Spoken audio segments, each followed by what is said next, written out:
Hello everyone, this is just a quick update to show you where I'm at with the native plants that I recently seeded. This first batch is the purple-headed sneezeweed. This one remains a difficult plant for me to germinate, but native plants take a long time to germinate sometimes, so I'm not going to give up hope there. Next up we have LYRE-LEAF sage. And I have one down here that's just started to germinate, but I don't see any others. Next up is tall bellflower, and I have a lot going on there. Next up I have purple coneflower. Purple coneflower is such a reliable germinator, if that's even a word, so we've got quite a few coming up.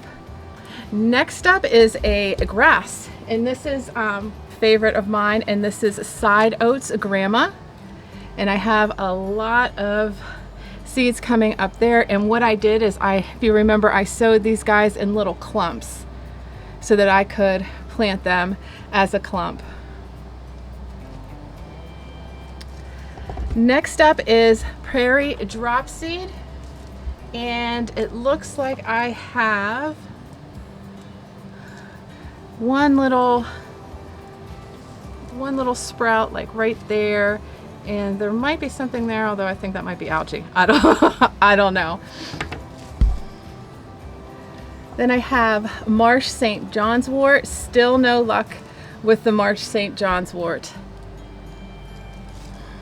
And the final native I have is CULVE'R's root, and I'm not sure if you can see the little green seedlings in there, but there's probably about, I don't know, 20 or so just starting, and these are slow growing, the CULVE'R's root, if I remember correctly. Okay, so that takes care of the native plant seeds and the status on the germination of those. The ones that have always been hard for me to germinate are still hard for me to germinate. Purple sneezeweed, MARSH St. John's wort, and even the LYRE-LEAF sage, which is odd because it self-seeds like crazy. Anyway, that's the update, and hopefully in about another week I'll start seeing some sprouts on some of these other plants that have not yet started. Okay everyone, thank you so much for joining me, and I will see you again next time.